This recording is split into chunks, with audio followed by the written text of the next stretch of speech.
do not understand anything. Sorry. It's okay. I do not understand anything I see.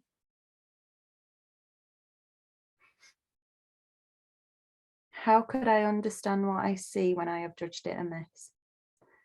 What I see is the projection of my own errors of thought.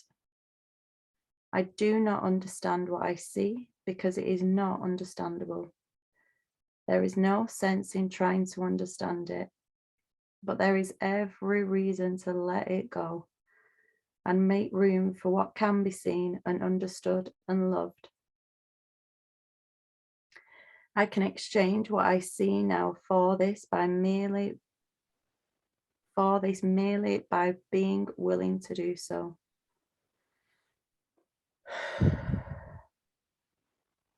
Is not this a better choice than the one I made before? One more, please.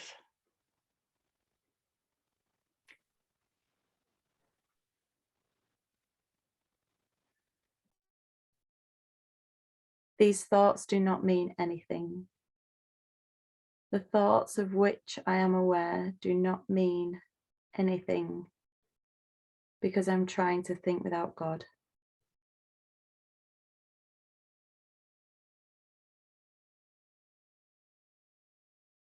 What I call my thoughts are not my real thoughts.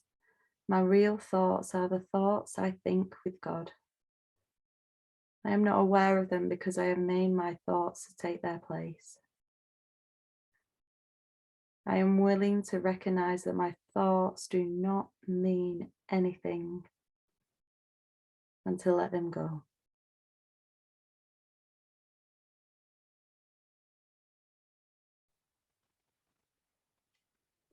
I choose to have them be replaced by what they were intended to replace. My thoughts are meaningless, but all creation lies in the thoughts I think with God. Thank you. Anna, would you like to read the next few?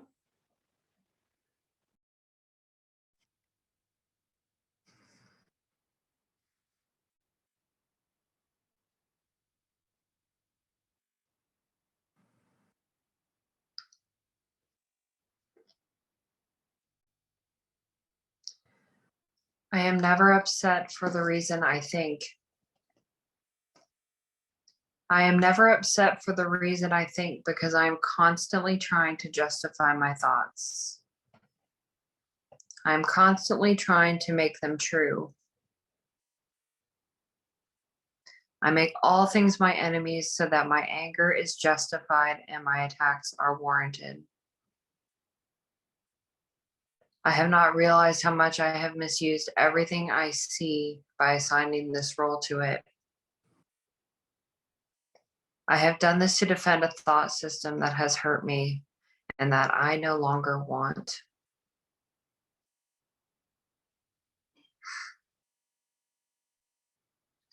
I am willing to let it go.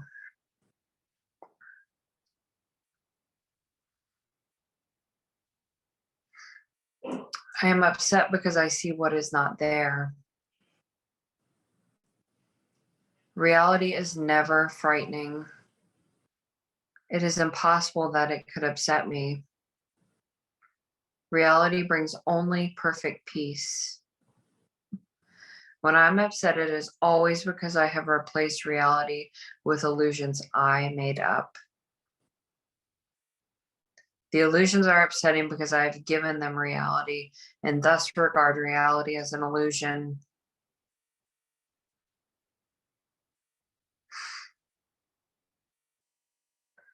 Nothing in God's creation is affected in any way by this confusion of mine. I am always upset by nothing.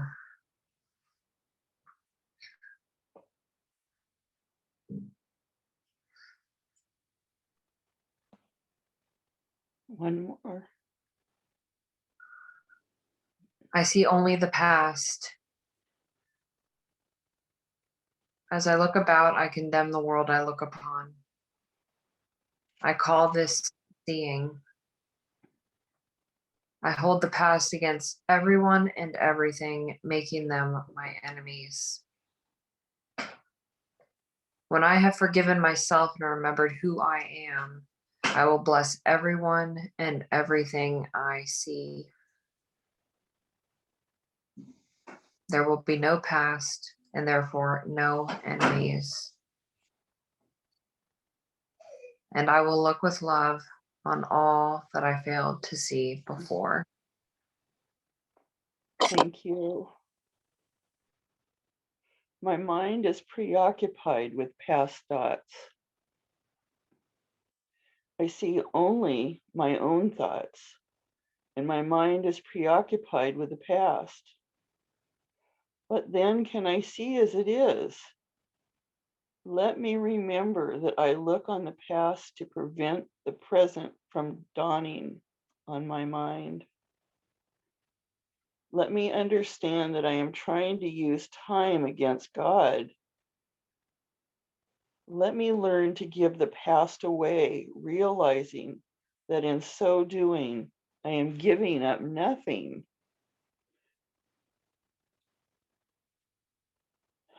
I see nothing as it is now. If I see nothing as it is now, it can truly be said that I see nothing. I can see only what is now. The choice is not whether to see the past or the present. The choice is merely whether to see or not. What I have chosen to see has cost me vision. Now I would choose again that I may see.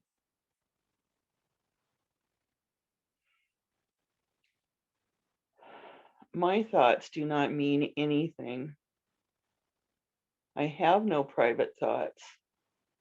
It is only private thoughts of which I am aware. What can these thoughts mean? They do not exist, and so they mean nothing. Yet my mind is part of creation and part of its creator. Would I not rather join the thinking of the universe than to obscure all that is really mine with my pitiful and meaningless private thoughts? Tina, would you like to read and then take it? I'd like to read, but I'd like you to continue to take it. That's okay with you. Okay. All right. Okay. So I'll do a, yeah. We're at 11, right? Okay. Yes. Thank you.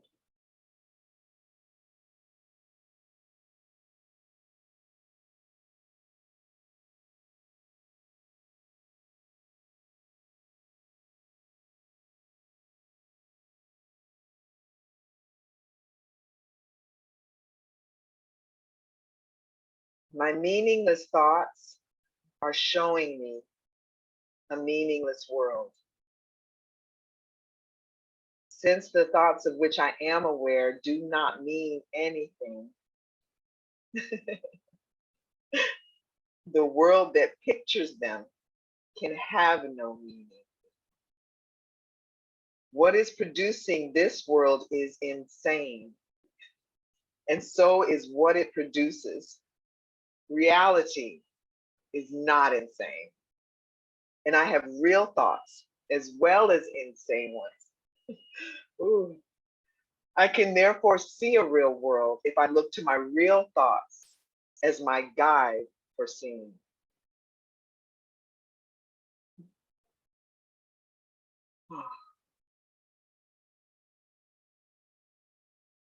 I am upset because I see a meaningless world. Insane thoughts are upsetting. They produce a world in which there is no order anywhere. Only chaos rules a world that represents chaotic thinking, and chaos has no laws. I cannot live in peace in such a world. I am grateful that this world is not real and that I need not see it at all. I want to say that again. I am grateful that this world is not real and that I need not see it at all unless I choose to value it. And I do not choose to value what is totally insane and has no meaning. One more, please.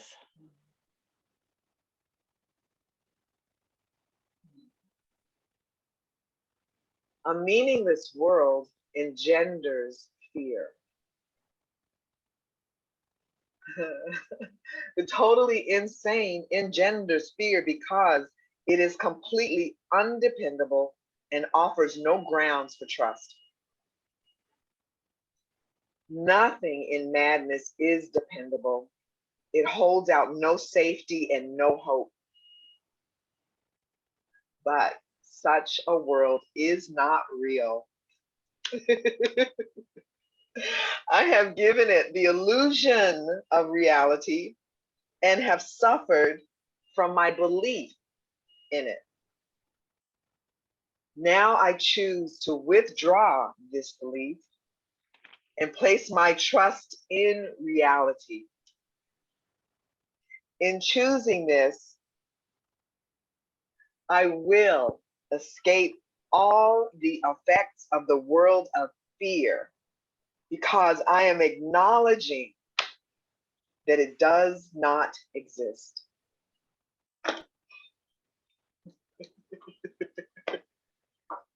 Do another one, please. Thank you, Father. Woo, God did not create a meaningless world. How can a meaningless world exist if God did not create it? He is the source of all meaning. And everything that is real is in his mind. It is in my mind too, because he created it with me. Why should I continue to suffer from the effects of my own insane thoughts when the perfection of creation is my home?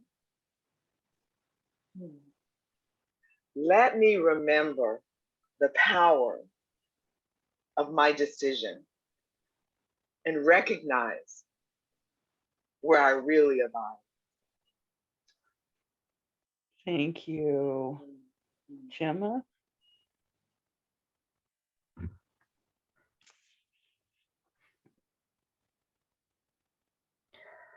My thoughts are images that I have made. Whatever I see reflects my thoughts. It is my thoughts that tell me where I am and what I am. The fact that I see a world in which there is suffering and loss and death shows me that I am seeing only the representation of my insane thoughts. And I'm not allowing my real thoughts to cast their beneficent light on what I see. Yet God's way is sure. The images I have made cannot prevail against him, because it is not my will that they do so. My will is his, and I will place no other gods before him.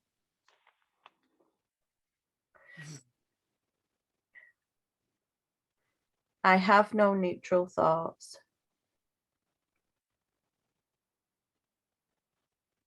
Neutral thoughts are impossible because all thoughts have power. They will either make a false world real, they will either make a false world or lead me to the real one. But thoughts cannot be without effects. As the world I see arises from my thinking errors, so will the real world rise before my eyes as I let my errors be corrected. My thoughts cannot be neither true nor false. They must be one or the other. What I see shows me which they are.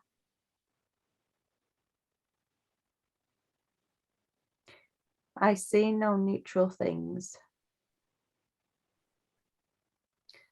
What I see witnesses to what I think. If I did not think, I would not exist, because life is thought. Let me look on the world I see as the representation of my own state of mind. I know that my state of mind can change, and so I also know the world I see can change as well. Thank you. Anna.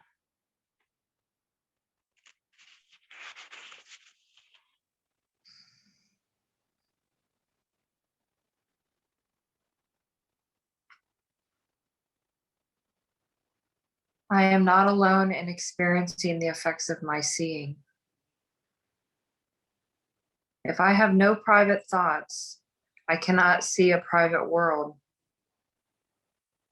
Even the mad idea of separation had to be shared before it could form the basis of the world I see. Yet that was a sharing of nothing. I can also call upon my real thoughts, which share everything with everyone. As my thoughts of separation call to the separation thoughts of others, so my real thoughts awaken the real thoughts in them.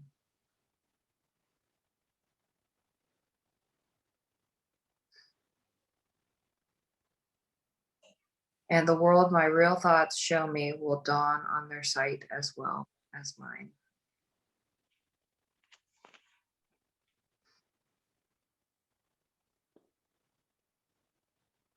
I am not alone in experiencing the effects of my thoughts. I am alone in nothing. Everything I think or say or do teaches all the universe. A son of God cannot think or speak or act in vain. He cannot be alone in anything. It is therefore in my power to change every mind along with mine, for mine is the power of God.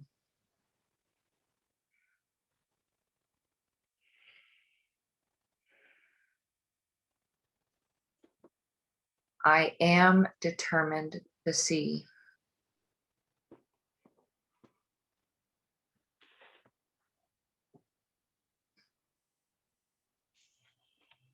I am determined to see. Recognizing the shared nature of my thoughts, I am determined to see. I would look upon the witnesses that show me the thinking of the world has been changed. I would behold the proof that what has been done through me has enabled love to replace fear, laughter to replace tears, and abundance to replace loss. I would look upon the real world and let it teach me that my will and the will of God are one. Thank you.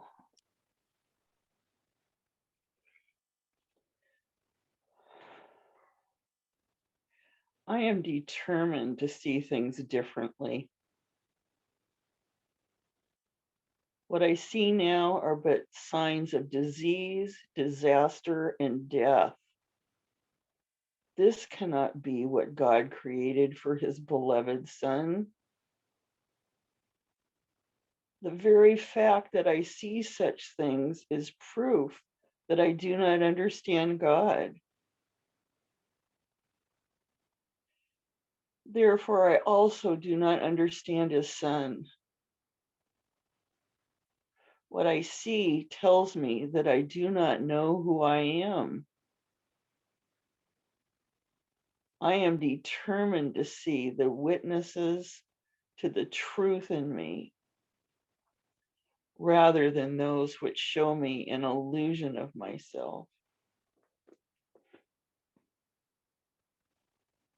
What I see is a form of vengeance. The world I see is hardly the representation of loving thoughts. It is a picture of attack on everything and by everything. It is anything but a reflection of the love of God and the love of his Son. It is my own attack thoughts that give rise to this picture.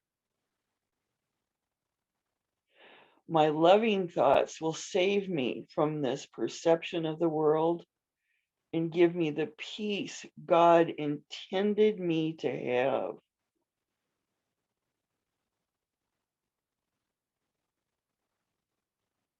I can escape from this world by giving up attack thoughts. Herein lies salvation and nowhere else. Without attack thoughts, I could not see a world of attack. As forgiveness allows love to return to my awareness, I will see a world of peace and safety and joy. And it is this I choose to see in place of what I look on now. Tina?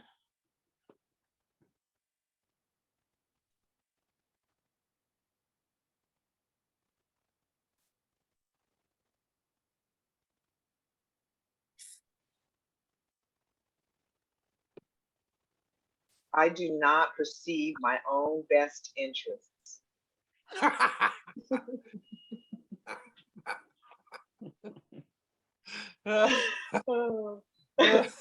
How could I recognize my own best interests when I do not know who I am? What I think are my best interests would merely bind me closer to the world of illusions.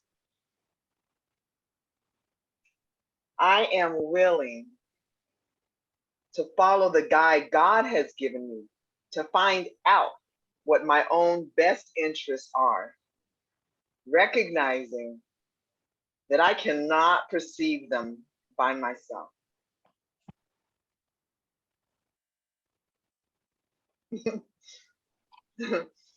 Oh, I do not So know what funny. anything is for, huh?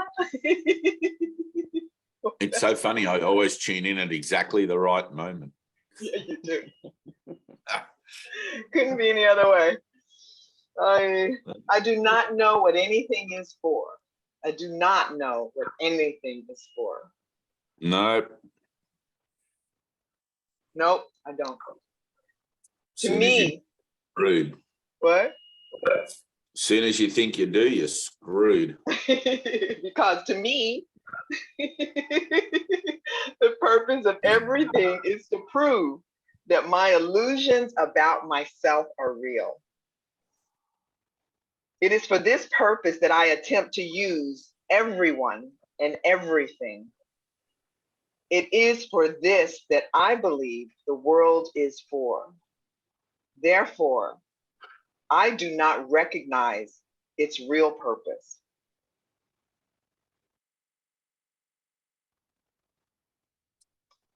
The purpose I have given the world has led to a frightening picture of it.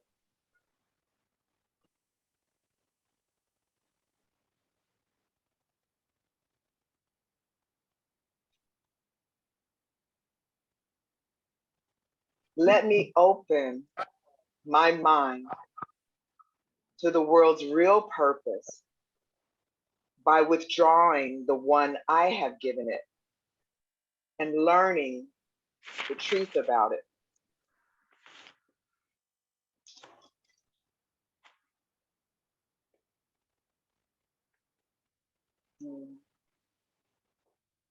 Good. Jim. No Anthea? Is she on her way to your house, Gemma? I just got a message from her. Oh, You want me to share now? yeah, go on. Something in the family. Okay. Yeah, something in our family. So in the dream, it seems really like serious. So. Okay. All right. I'm gonna message her back after I read this one. 'Cause this One is day very- we'll tune in and she'll be sitting there next to Gemma on Gemma's couch and they'll be like Yeah. doing this It together. might not be that long, Dave. There's been talk about train stations and things. So So the instruction was this, right? This is the thing. Talk about train stations and everything else is still trying to predict and prophecy how and why and when and where and all of these things, right? But the instruction was simple. Walk out your front door, don't look back. No plans, no schemes, it's got to be a leap of faith. If she gets all the way to your house by train and everything else, then she's still trying to do it on her own terms. No. It's the same with Anthea. Walk out your front, with Anna, walk out your front door, don't look back. That's the thing. That's the yes that you're saying. Yes, Lord. And that whole thing is to trust in a place where previously you've seen that you have no trust at all. It's only when you see that you don't trust and that you don't have faith that you actually can do something honest and reparative to your own way of thinking about things. You know, if you buy a ticket and it's like you may as well just not even bother. It's like you got to just be like, you know, Sissy Spacek. Remember Sissy? You ever seen that movie or read the book, Even Cowgirls Get the Blues? She was born with really long thumbs. Her thumbs were longer. I think it's a true story, actually, but her thumbs were longer than this finger, whatever that finger. Her thumb, that finger. And so when she was young, she decided that God had given her long thumbs so she could become the best hitchhiker in the world. So she used to hitchhike everywhere, and she would have these little thumb dance things for the side of the highway. She would get out there and do these wiggly thumb things, and people would be like, "What the fuck?" And they'd pick her up, and she ended up at this. Just a little aside, but she ended up at this women's ranch where they it was like an Estee Lauder, you know, like top shelf kind of perfumery and women's things anyway. And there was this Chinaman that lived in a cave in the hill up behind the ranch. He was some enlightened guy and he was living up there and no one ever sees him, but people sort of murmur about him and rumor that he's alive and whatever. And every now and again, somebody goes up and she goes up and meets this enlightened guy up in the cave. And like this whole thing happens, but it's just funny. It's like she never had a plan. She would just stick out a thumb and wherever she got to go, that's where she would go. Right? It's just like, it's like being the original reed in the wind. You just put yourself out there and the wind blows you this direction, then it blows you that direction. Right, so, but anyway, one day it'll happen. That happened for me. I was telling Gemma, that happened for me last week. Good. Crazy. Yeah, I wanted to, I said I wanted to join with some people, but I was really not really. It's my whole thing. Like I just really didn't want to meet them. But I couldn't kind of get out of it because like, why? And I didn't have a really good reason. And I've really been like trying to be about less than 135, like not planning, but it's still in the same time in my mind, I was like, I really hope I don't have to do this. I know this is another opportunity for me to face my stuff, but I hope I don't have to. So I waited till the night before to actually look because this is someone that's from somewhere else, and they came to LA, and it's like no reason. People are tagging me like, he's gonna be there. You gotta go see him. And I waited and waited and waited to the very last opportunity. And then I looked the night before, and it was like a 2-hour bus ride. And I was like, that's not gonna happen. That's too much.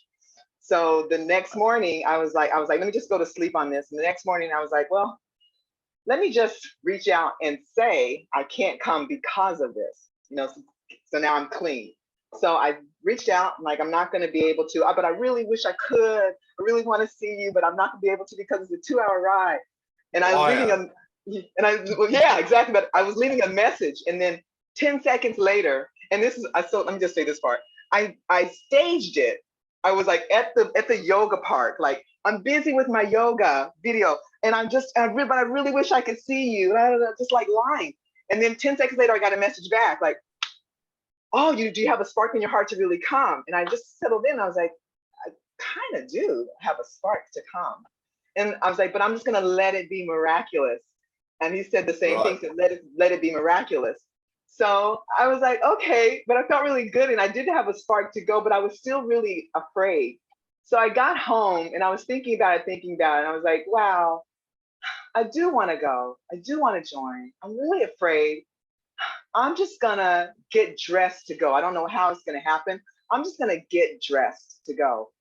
And I started getting dressed, and I swear to God, as soon as I said, I'm just gonna get dressed to go, as soon as I said that, I got a message from someone saying that they would pick me up, take me to dinner with all of them, and bring me back home. So I didn't have to do a thing. It just all like fell into place for me. But it was as soon as I like started getting dressed, like, okay, if this is gonna be a 2-hour bus ride, I better get started right now, getting ready.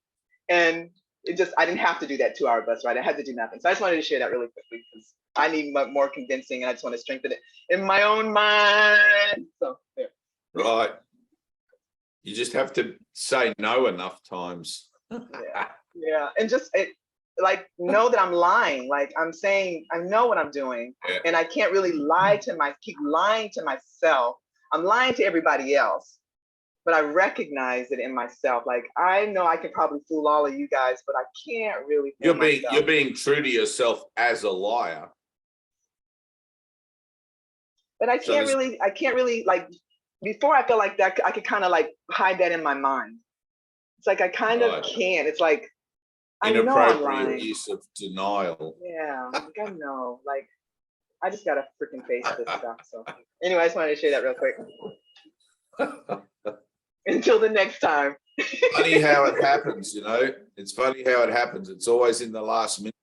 You get an offering of something, and it's no, and every reason why no, and then till finally it's yes. And it's in that moment when, because there's no lack in God, there's no void. In the moment you say yes, everything rushes in to fill the void you've been preoccupying with no. And then everything proceeds along the lines of salvation. Who did you go and see anyway? I went and saw David Hoffmeister. I was avoiding saying that to you. I already. So it's all out there. But the same thing happened on my trip in Virginia too. I'm just saying, like, it just keeps coming up. Like, it's not healed yet. It's not healed yet. I keep getting opportunities because the exact same thing happened when I was in Virginia. Like, the offer was there. I was lying and saying, yeah, sure, I want to see you. But in my heart, I was like, no. And then finally, when I was like, Spirit is just really calling me to do this. This is what I have to face. When I said yes, it was like boom, boom, boom, boom, boom, boom, boom. Everything worked out for me without anything on my part except a willingness to say yes. And again, it was better than I could have planned. Like miracle. Like when I got off the plane and I said, Holy Spirit, I don't know where I'm going to go, how I'm going to get there. You'll have to knock my socks off. That's what happened. And it was like the convincing, like I keep asking to be convinced and I keep being convinced and I keep forgetting. And I did it again. That's the whole deal of salvation though. Jesus is holding out the offer, and it's no. And you'll say yes as you'll know. It's like that post I put up this morning. You'll say Oh. yes, but it's not a total yes. You know, it's yes because it seems to be better than what you've got going on right now. But like that subtle, that ego back there, you know, like that it's almost like you keep something in reserve in case you're afraid to give your heart away totally, you know. Yeah. I'll just open my heart just enough, like I'll just peek out and just see if it's safe, you know. And Jesus is saying, no, you got to do this. Give me your whole heart. Give me your whole You heart. got to let your heart just fly where it wants to go, open. And the pain involved in that is the knowing where it is that it's full, because you already know the full power of your mind and heart together. You know what the potential of that is, which is reality. And it's like the pain is knowing that and still living in the denial of it. Mm-hmm. Yeah. It's like, that's crazy. It's just insane. It is painful too, but we just kind of, I mean, It's absolutely painful. And we play all these other games so we don't have to realize that pain until finally confronted with it. And all of a sudden it's like, did you take a cookie from the cookie jar? And you'll be like, no, it wasn't me. It's painful but familiar. I mean, that's until finally you have to admit it. Yes, it was me that took the cookie from the cookie jar. All of a sudden, all the strain and the guilt and everything just disappears. You admit it, and it's just like, oh, thank God, I feel so much better. I admitted it, right? It's like you have to kind of get to the place where you admit to yourself, I don't want salvation. Fuck you, Jesus. Because that's what he's telling you. He's telling you you don't want it. He's holding it out to you going, here's salvation, and you're like, nah. Until finally it's okay, yep, I do want it. Exactly the same thing, you know. I don't want to go and see Hofmeister. I don't want to go and see Hofmeister. Well, actually, I do want to go and see Hofmeister. Dave. Not personally, but I remember a funny story about that is Ted took Hofmeister to Wisconsin once. He met up with him somewhere in some healing thing they were doing, and Ted happened to be there, and he said, oh, you should come to Wisconsin. And the old man got pissed at Ted. He goes, what's he doing here? I don't know where he's at with it nowadays, but it's like back then, you know, it's like everybody had an agenda. You know how it's like some people just like to go and see famous people so they can get a photo with them as if there's some kind of, it's just an association thing. That's exactly the same thing. You gotta be able to say, you know, that, oh, I hung out with the old man, or I hung out with Papaji, or there's this false, it's false, but there's this kind of idea of somehow there's credibility in lineage or credibility in association. It's like, it's not true. The only association I ever have is with my father. And even an association, it's a creation, you know. So well, I was really grateful that you've given me to read The Fear of Redemption. Sorry, my headset's right. The weirdest. I mean, because I just kept looking, because I keep thinking that it doesn't have anything to do with that. You know what I mean? Like all these reasons. It has everything to do with that. Exactly. And it was very helpful to just really stay with that. Like, this is all about my fear of love. You know, it seems so ridiculous, Right. but it's all about that. The whole I don't thing wanna, is that I'm afraid to love myself unconditionally. Yeah. As I am. Not as this body. This body is just the tool that I get to use for a second so I can learn that that's what I'm afraid of. So once you see that's what you're afraid of, it kind of makes no sense. It's like, why would I not want to love myself? Yeah. You know, I've been listening to this voice in my head that tells me I'm unworthy, or that I'm not lovable, or that I'm whatever it is. What the fuck? Why would I listen to that? Lifetime after lifetime, I've conditioned myself to believe I'm a worthless piece of shit and blah, blah, blah. I'm not worthy of the love of God. It's like, now hang on a minute. Let me just God's word for what it is about me, rather than this one that seems to change its tune every time the wind blows a different direction. You know, so Suffering trying to control the narrative. Just suffering trying to Right. control, like how. Stop trying to control the narrative. Exactly.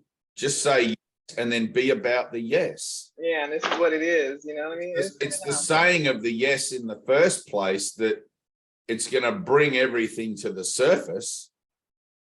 You know, I really want to say no, but because I'm telling myself that I want salvation, I'm telling myself that I'm supposed to say yes. And at some point you do have to say yes. There's a total yes to it. And it's like, here I am, Lord, and you mean it. You know, the process of salvation is the steps you go through, you know. It's like day after day, lesson after lesson. I'm saying no to this lesson. No, Jesus says like in the Course, he says, any of these lessons done properly will reveal the truth to you. You only have to do these lessons once completely and it's done. But you tell yourself, I don't even know what that means, because you're operating from a place of semi-integrity, right? Which is what ego perspective is. It's like it has an integrity to premise, but its premise is infidelity, not fidelity, right? So you're always operating from this kind of half-hearted place. And when you do these lessons and you don't have the experience of revelation, or you don't have the miraculous things occurring and stuff, you realize again and again and again that you're not getting what it is salvation is saying you should be getting if you're doing the lessons properly, and you start to become frustrated with your own integrity and your own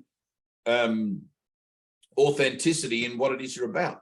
The first year I did those workbook lessons, I got to like lesson 260 and realized I was full of shit. I just wasn't even putting any effort in, you know, and I had to make the decision to go back the following year, January the 1st, and I was going to do lesson 1 again. And I wrote it on my arm every day, and I drew it on the blackboard at the Healing Center and like on the whiteboard at the Healing Center, and did that whole thing and put as much effort into doing those lessons as I could possibly imagine. I went to every library meeting. I went to all the AA groups. I did everything. Like I just, you know, because I didn't see the point in coming back for a third year and doing the workbook lessons again. So let me just do it properly now. And the second year, so much stuff started to happen. I started to get activated, and this is after enlightenment, right? So I started to get activated in my own mind, and what had happened in the enlightenment that revealed to me the truth here started to true up in my experience of myself through the workbook here. And the two things slowly came together and made sense of it, right? It's like I finally began to be able to ground that experience of illuminate high reality here on earth, rather than just having my ego corrupt that and going crazy, running around naked. I've seen God, you know, which is what would have probably ended up happening hadn't I done it. It's a funny thing. I remember, oh God, I can't remember her name now. The woman, not the Scientology Baker Eddy. Anyway, and that saying, you can't fuck with metaphysics. Oh, Ganji, you know? Gangaji. Gangaji, yeah, that's it. Don't fuck with metaphysics. You can't. And it's like, well, it's not that you really fuck with it. It's just that you don't understand what you're messing with, right?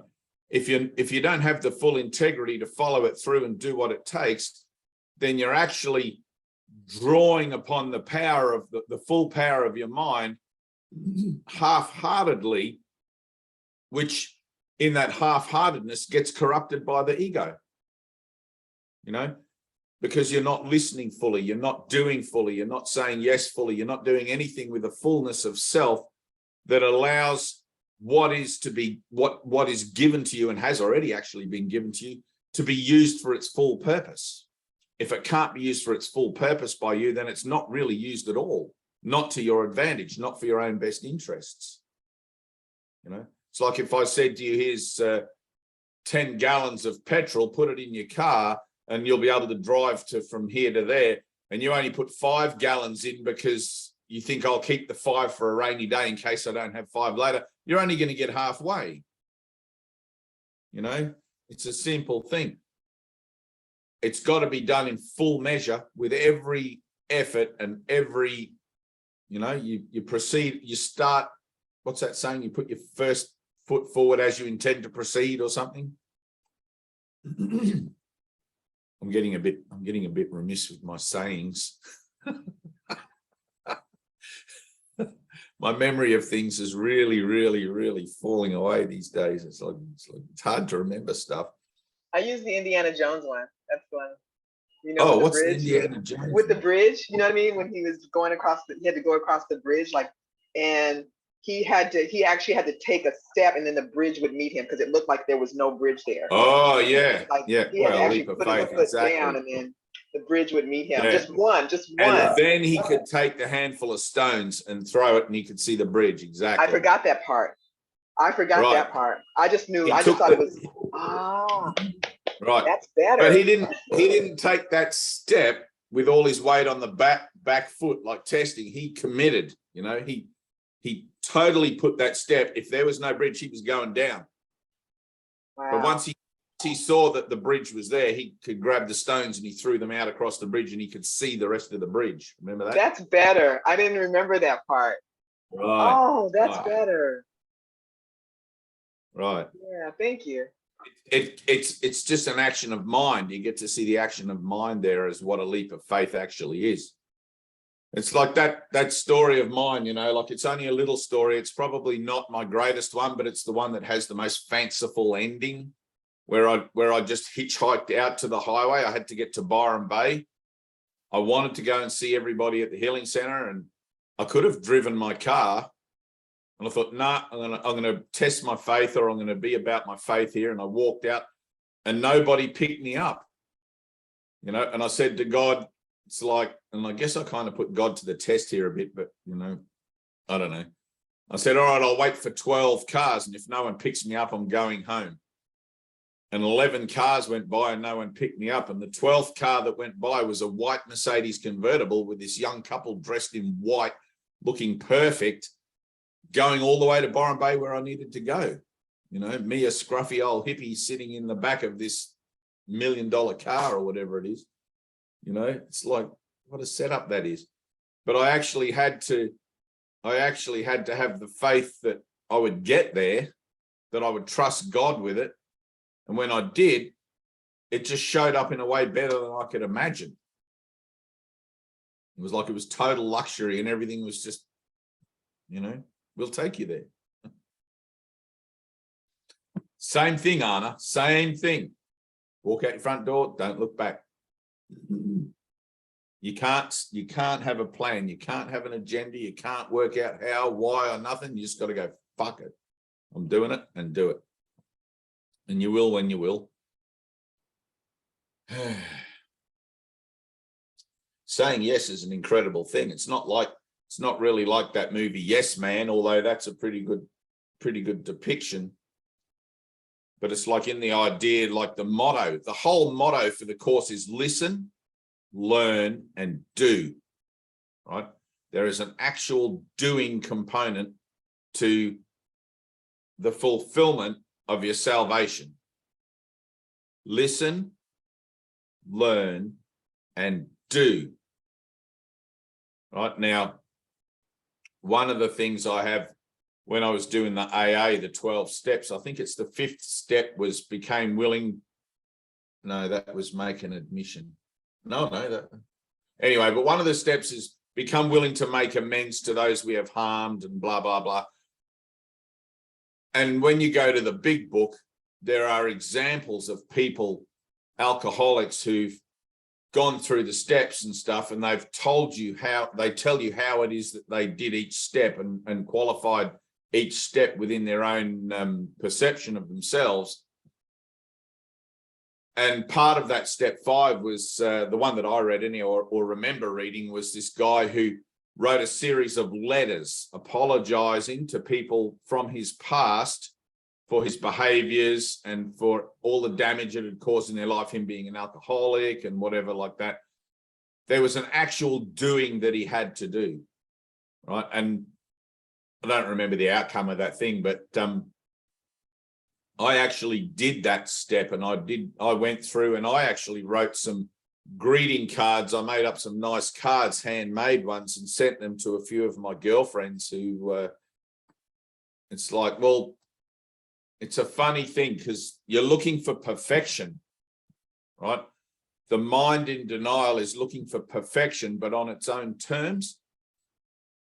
So you find yourself in a world, and because you come from a place that is perfect, hiccups, you come from a perfect reality or a perfect state, right, which is eternity, without opposite, without whatever. Inside somewhere is this recognition of that perfect state. It's just unremembered. And so you look for it out there in the perfect person, the perfect situation, the perfect thing.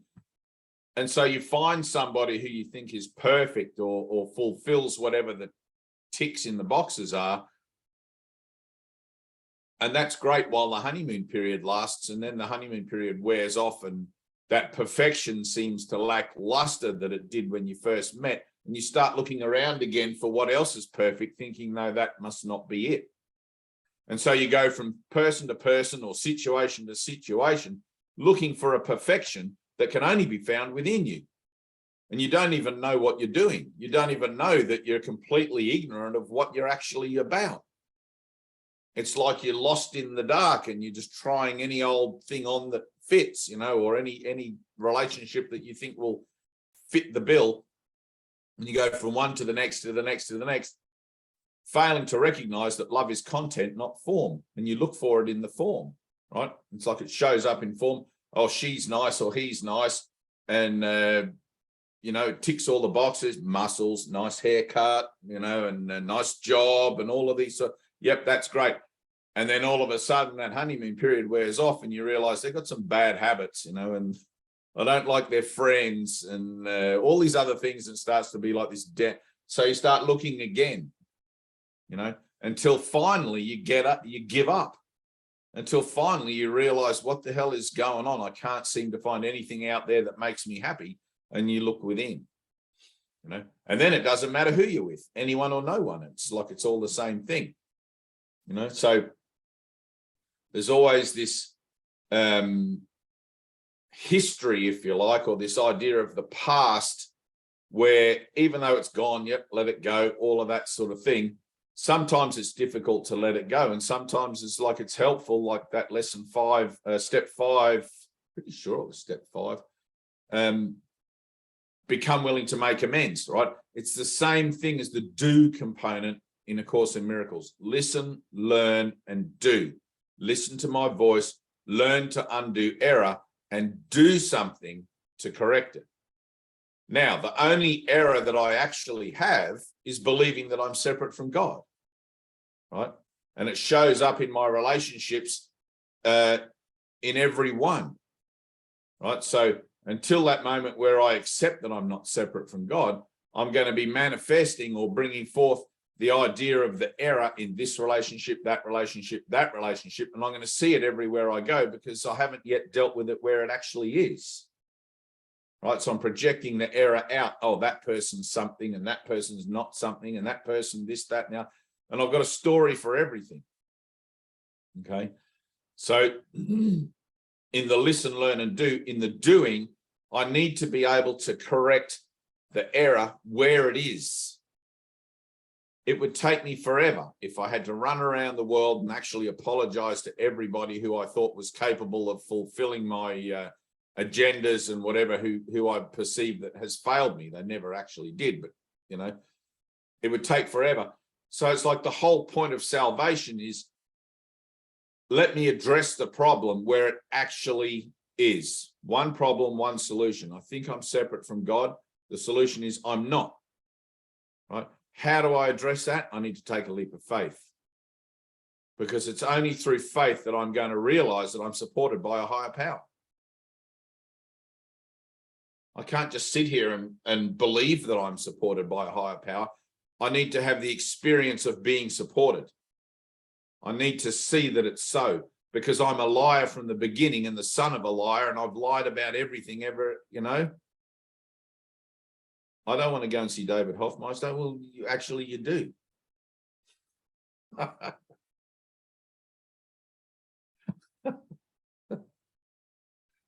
Right?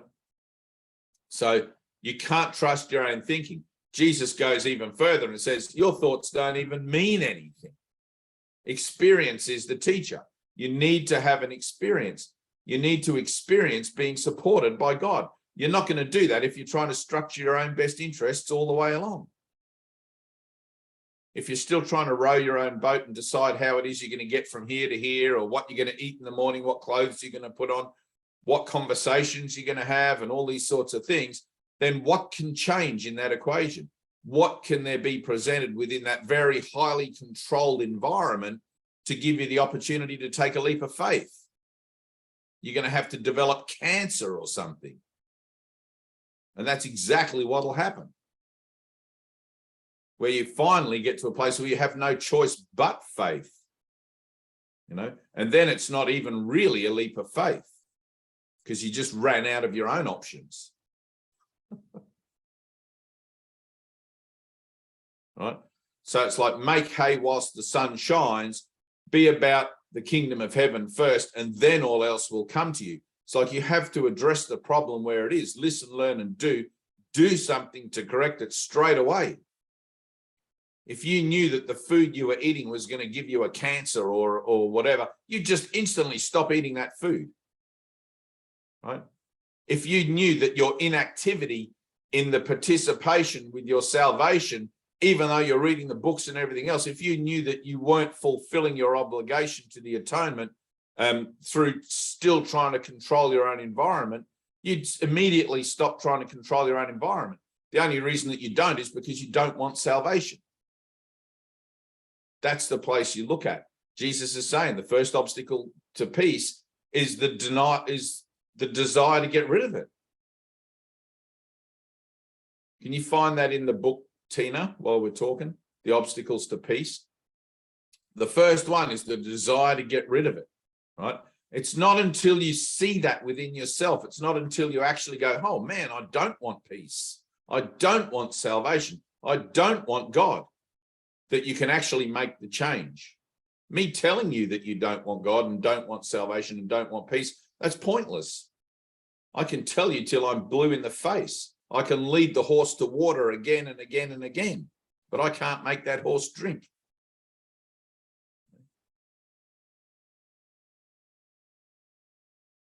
You got it? Yeah. So you want to know what they are? No. Read the first one. The first obstacle must flow across is your All desire right. to. Yeah, that's it. Perfect. Wow. Right, exactly. I wrote the book. All right. So the obstacle to peace, chapter 19, section 4, the attainment of peace. So the first obstacle, the desire to get rid of it. The first obstacle that peace must flow across is your desire to get rid of it. For it cannot extend unless you keep it. You are the center from which it radiates outward to call the others in. You are its home, its tranquil dwelling place from which it gently reaches out, but never leaving you. If you would make it homeless, how can it abide within the Son of God? If it would spread across the whole creation, it must begin with you. And from you, reach to everyone who calls and bring him rest by joining you. Mm-hmm. Why would you want peace homeless? What do you think that it must dispossess to dwell with you? What seems to be the cost you are so unwilling to pay? The little barrier of sand still stands between you and your brother. Would you reinforce it now? You are not asked to let it go for yourself alone. Christ asks it of you for himself. He would bring peace to everyone, and how can he do this except through you? Would you let a little bank of sand, a wall of dust, a tiny seeming barrier stand between your brothers and salvation? And yet, this little remnant of attack you cherish still against your brother is the first obstacle the peace in you encounters in its going forth. This little wall of hatred would still oppose the will of God and keep it limited. You want me to keep going? No, that's cool. Okay. The first obstacle, the desire to get rid of it. It's one thing to say that and to read those words. It's another thing to have your own light bulb go on and realize that's what you're doing in your own mind. It's like, holy cow. And you have to really be honest. It's like you go through a whole day from the time you wake up and the time you go to bed. Are you at peace that whole time? Or does your peace of mind become disturbed? Right? Is there anything throughout the day where your peace of mind becomes upset, disturbed, concerned, fearful, whatever? Anything other than perfect love? So Jesus says that we are the same, right? So the equality of the sonship does not imply homogeneity here on earth. Everyone's at their own level of teaching and learning wherever they're at here on earth. Some of you guys are on the first rung, just starting to wake up to things. Some of you guys are way up here looking at the idea of coming back down to help others who are right down the bottom, right? Because it's a collaborative venture.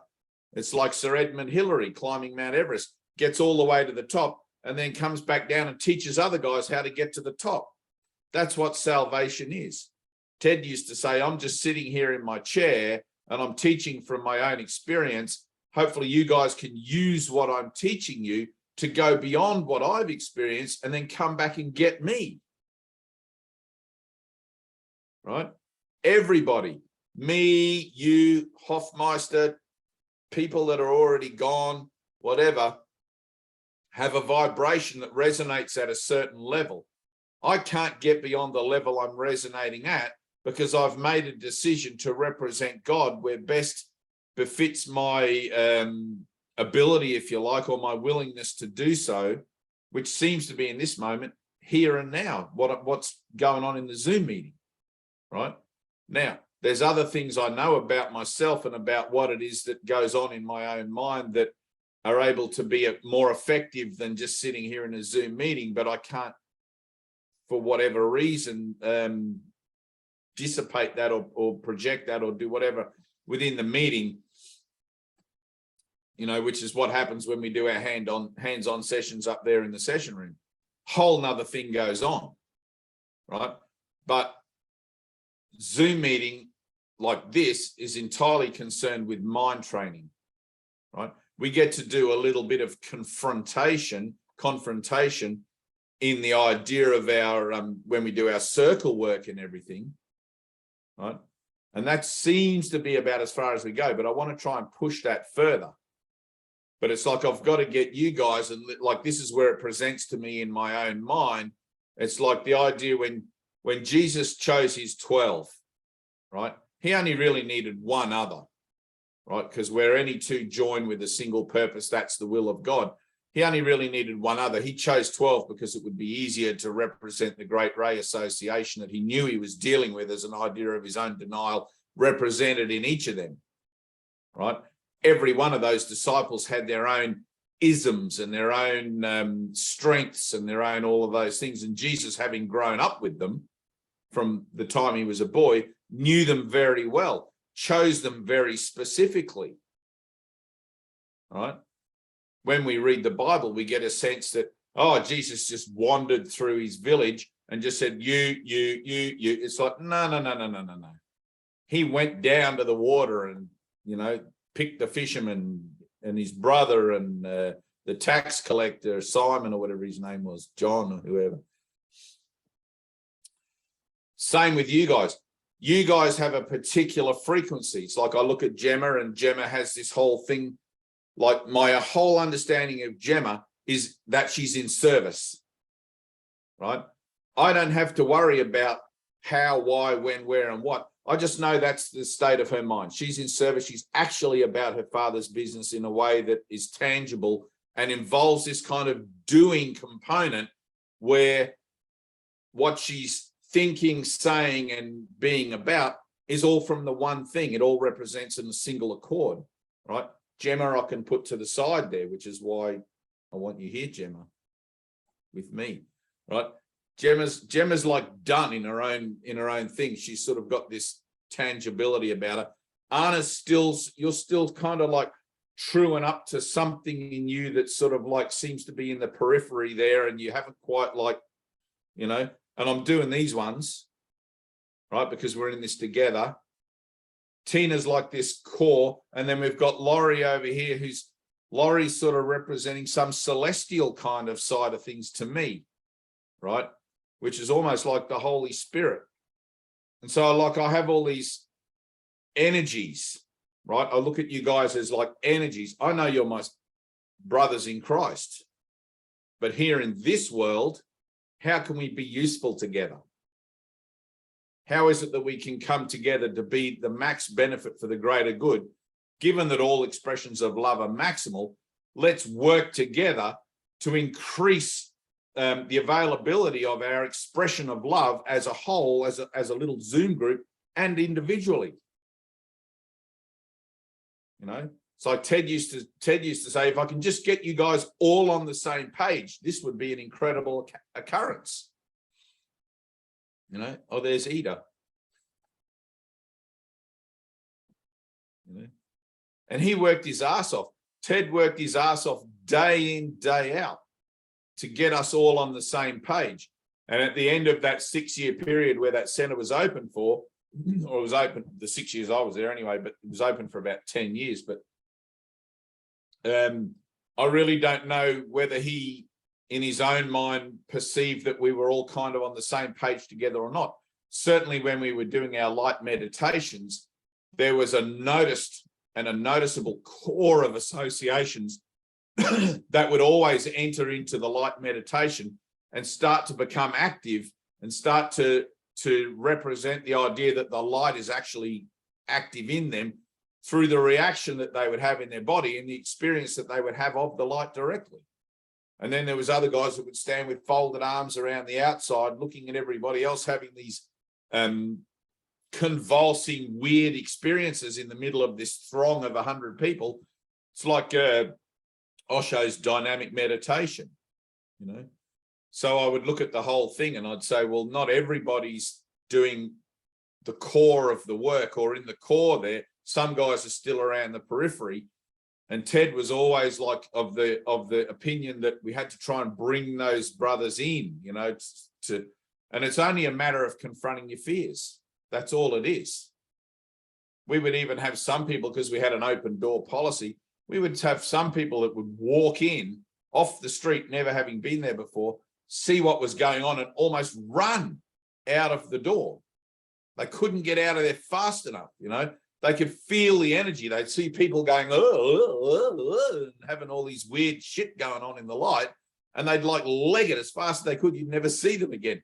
And other people would be totally attracted to it and just come in and start dancing, thinking it was some kind of a rave, and, you know, and then gets kind of sucked into the thing. And there'd be other people that would just automatically just know what was going on.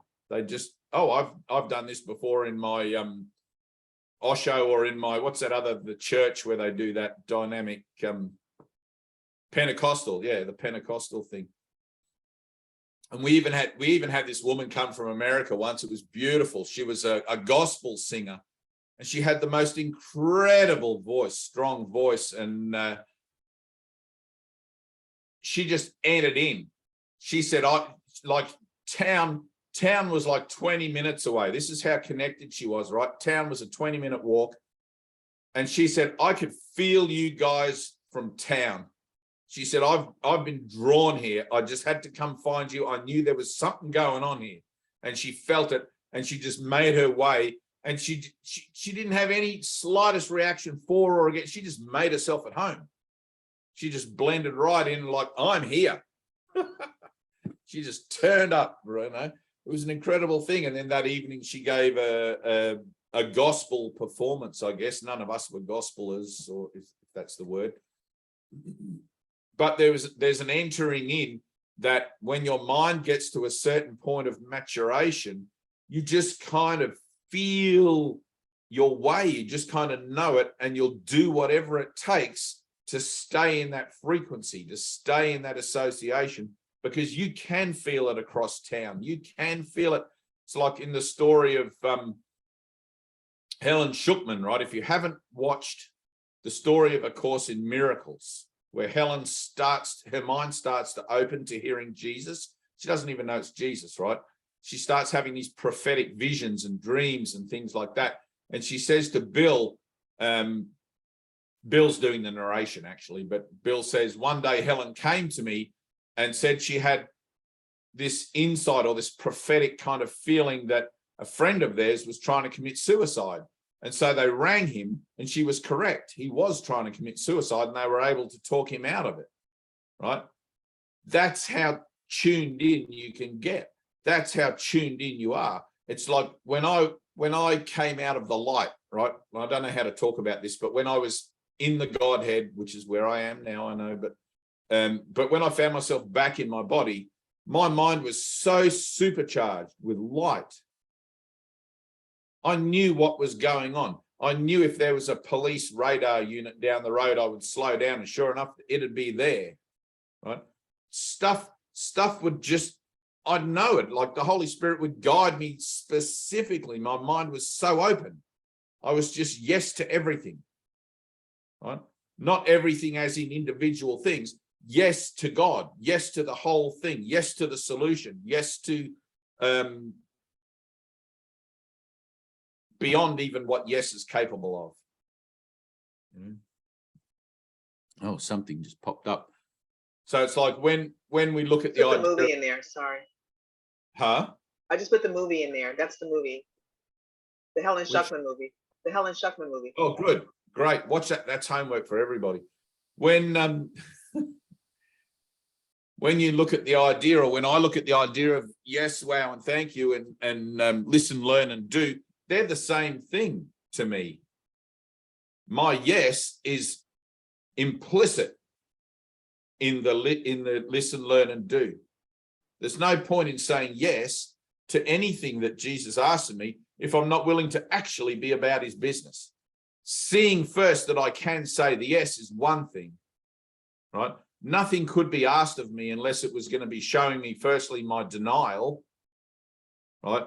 Because God asks nothing, God only gives, right? But in salvation, Jesus asks of me for a little willingness, and I get to see where it is I'm not even willing, right? I get to offer my willingness through seeing how unwilling I actually am. Oh, I need to be willing here, in this place, and in that place, and in that place, right? You can only know where it is that you need to be willing for change to occur, and for you to be willing to change the way you think about things, because you see how unwilling you actually are. And you know, and you can identify that because of the pain and the experience that you're having throughout the day, right? So when somebody says to you, let's say, I want you to bake a dozen cakes and go and take them to the Fate or to the Phare, or I want you to come with us to a David Hoffmeister meeting or whatever, and you say yes. As soon as you say yes, all these reasons and excuses why you can't bake the cakes are going to come up. Oh, I don't have the ingredients or whatever. Nothing could be asked of you unless there was a listen, learn, and do component to that, because you're learning to become dependent on God for your own best interests, for your own salvation, not yourself. So I say yes, or I see that I don't want to say yes, and then I'm about the business of asking for help to be able to even say yes. And then I actually go about the business of doing, right? But once I get my honest yes, once I give my actual honest yes, then 9 times out of 10, it's going to transpire that the doing will not even become necessary, right? Because it's only in the seeing where it is. The form and the association and the thought are not separate things. It's only in the seeing where it is that I'm resistant to saying yes that the form has to show up, right? If I'm resistant to saying yes in my own thinking, then I'm going to have to do it in form, right? Jesus didn't need to walk across for 3 years ministry all across that whole thing. He didn't need to do any of the miracles. He didn't need to do anything. He was already that. He just had to go and stir up some trouble and be about his Father's business in a way where he could ensure that he got arrested and make the demonstration that he came to make, you know, as well as spreading the message. But the message was just for him. It's like, all right, this is where it's at for me. I'm in the Garden of Gethsemane. I've got doubt. I'm here. I'm being asked to say yes to this. And I'm seeing that I have doubt and I have fear and I have all this stuff about it. And I have to make a new choice. If it be thy will, Father, let this cup pass from me. But he chose for God's will in everything, in all of our little tiny trials, you know, like when I say to Anthea, go to Gemma's, it's like it's 2 hours away or something.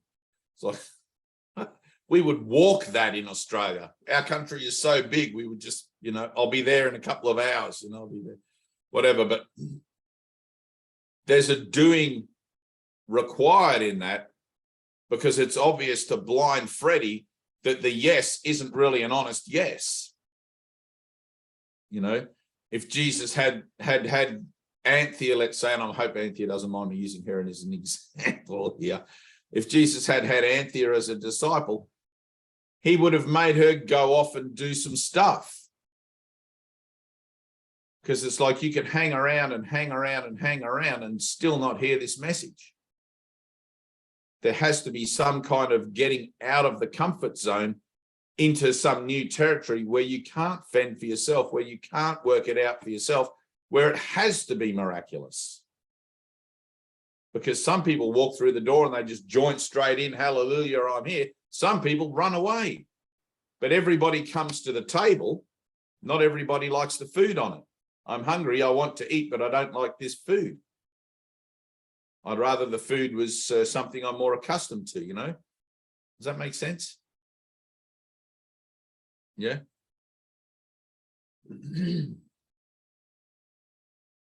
So it's like listen, learn, and do. Some of the things that you'll hear to do, it's like, and the funny thing is, I remember watching a series, the funny thing is about it is some of the things that you'll hear, like directly hear, vocally, verbally hear in the idea of doing, will seem to have absolutely no significance to what you perceive to be your own salvation. They'll seem some of them will seem like totally random, out of the ballpark ideas. Like that time I walked up the beach and I heard the voice of the Holy Spirit speak to me and said, go up into the sand dunes here. I was on my way to go and have coffee with my friends. What the hell do I want to go up in the sand dunes for? Right? Not my will, but thy will be done. I went up into the sand dunes anyway, and there was a girl trying to cut her wrists with a knife hidden in the dune grasses. You know, it's always the Holy Spirit's purpose. You got to really let go of the idea that you think anything is for you alone. And, you know, if there's a doing, if there's a listen, learn, and do, you got to do it. There's no point the Holy Spirit giving you a direction if you're not willing to follow it. And it can look like anything. It can come from anywhere.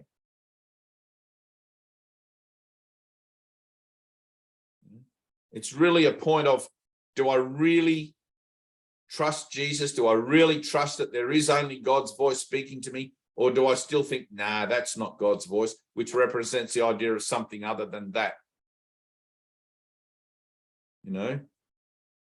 And you get to see, it's like I get to see how much I still really want to run my own show. And how much I really don't want to serve God. Imagine if I had just said, nah, fuck it, I'm not going up into the sand dunes today. I'm not going to do that, Holy Spirit. That makes no sense. What's up there? There's no coffee shop up there. My friends aren't up there. I would have walked on past and that girl would have finished what she was doing and more time and space would have had to be, you know, for me to come around and learn that lesson again. It's not for my own interests that I'm here about salvation. It's for you guys.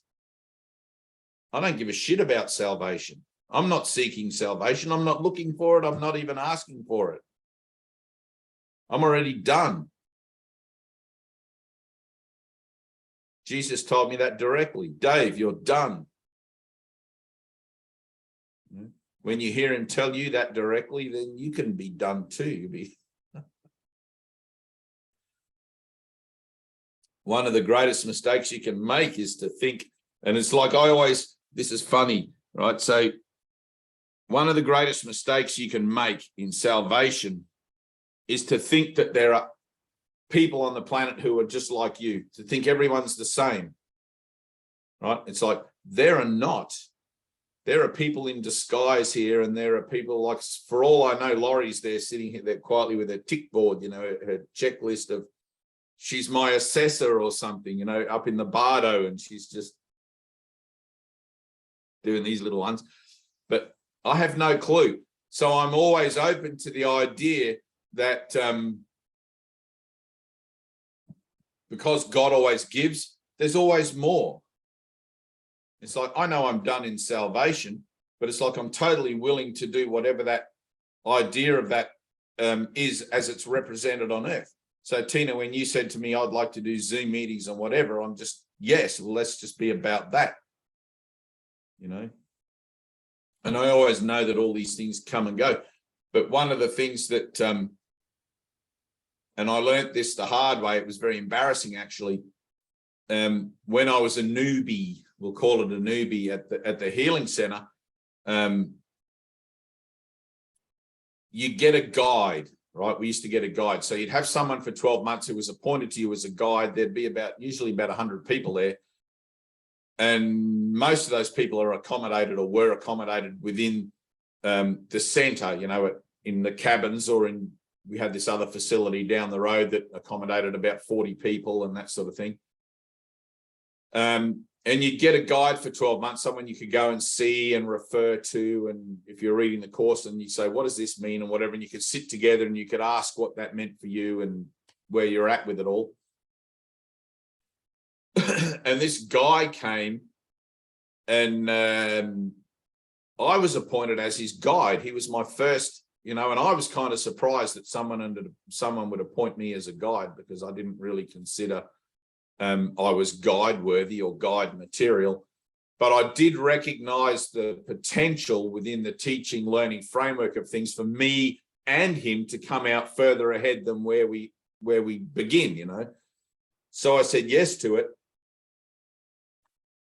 But the mistake I made was thinking that this guy was new to the course, right? He'd been studying the course with other teachers and whatever for ages and ages and ages. And when I was appointed as his guide, it was more so that I could help him to fit in with the framework of the center and what goes on and everything, rather than his understanding of the course. He really wanted to be there to see Ted and hang out with Ted, because he'd heard about Ted and what he was capable of and all this sort of stuff. And when I started talking to him, as if he was a newbie like I was when I entered in, and, you know, like didn't know nothing. And it was really quickly became apparent to me that actually this guy was like leaps and bounds ahead of where I was at with stuff. And I'm like thinking, why have I been appointed to this guy as a guide? And he said something to me. I'll tell you who it is in a minute. You probably know him on Facebook. He said something to me along the lines of, and he's got a German accent, I don't want you as a guide. He said, I came here to see Ted. I want someone who is awake. He said, you have not had an experience, like this was his thing. You have not had an experience. You don't know nothing, blah, blah, blah. He was like full on, like to me, I would have said arrogant, you know, but like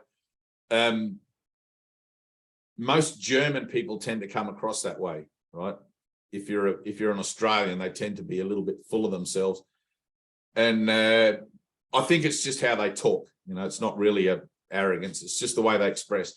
But anyway, so, and in that moment, in that moment, I knew he was wrong about something. He judged me as being inexperienced or whatever. And I said to him something like, well, actually, I said, I understand that you have probably a better comprehension of the course than me. I've only been here 12 months and I've been appointed your guide, and I don't really know why that is. But I said, I am experienced. I had my enlightenment about 2 years ago, and now here I am, blah, blah, blah, like that. And I told him the story of what had happened.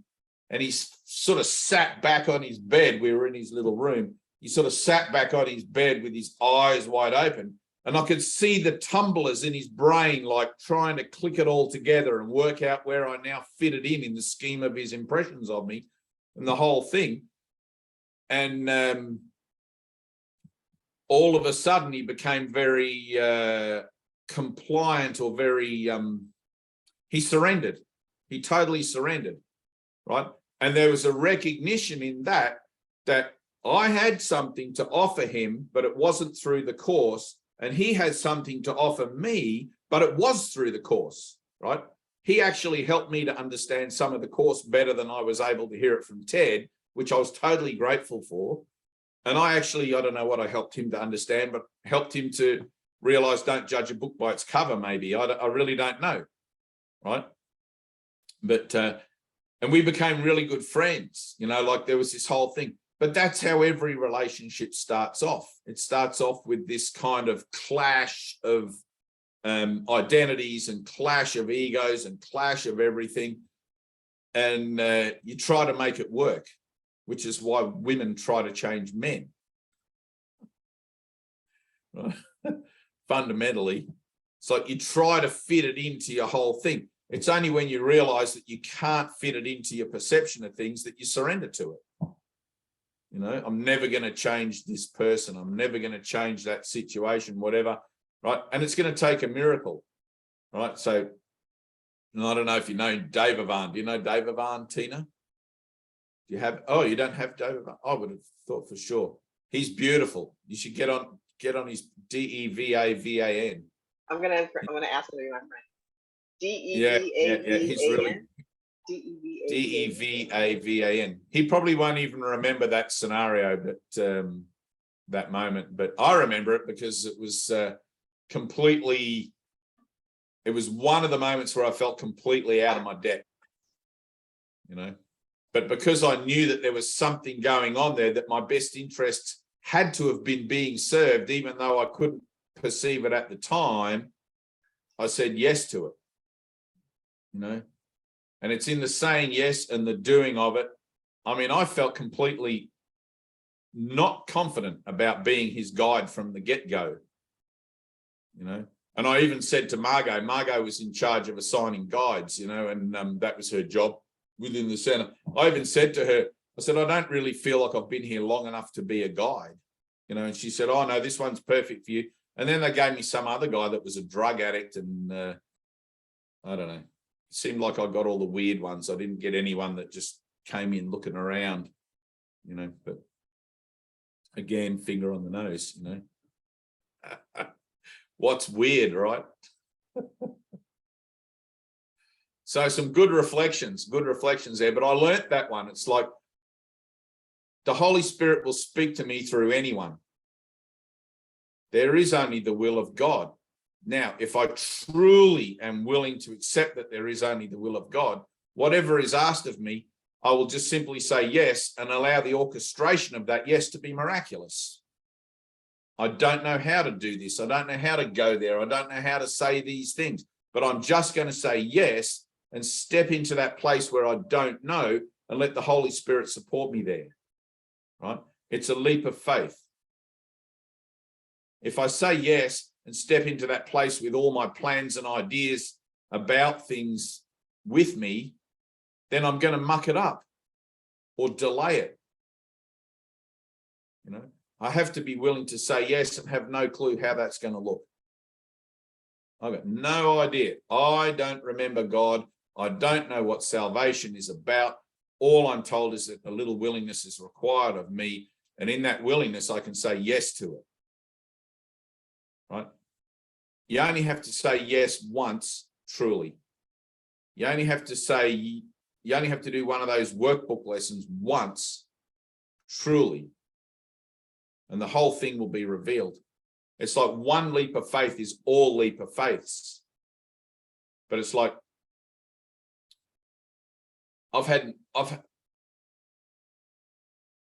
before my enlightenment, I was an adventurer for faith. That's how I'll term it. Right? I was an adventurer for faith. I couldn't think up enough things that I could get myself involved in to be able to practice faith. Once I had that first experience of being supported by a higher power, I wanted it again and again and again. You know, I would even entertain stupid ideas like actually walking off a cliff to see if God would catch me, you know, and then I thought, no, don't put God to the test. Don't be, you know, like, I'm crazy, but I'm not quite that crazy. But these ideas would enter into my head, you know. What if I go out and stand in traffic all day, or, you know, I'll just have faith that no one will crash into me. All these sorts of dumb stuff, you know, but faith shows up as I become willing to follow directions that are not of my own making. Right? They're going to lead me into places where I'm going to have no opportunity but to have to apply faith. And that's the joy of it, really. This is a journey into fear. It's going to lead you into those uncomfortable places. It's like, oh my God. You know, anyone who's ever faced a terminal disease, it's like, well, you've got a terminal disease and there's no known cure. Now what do you do? What do you do? You're gonna die, right? Your body, you're gonna die, and you've got faith. How do I apply faith in that situation? It's not like faith has a backdrop of not faith to be, you know, to be referenced with.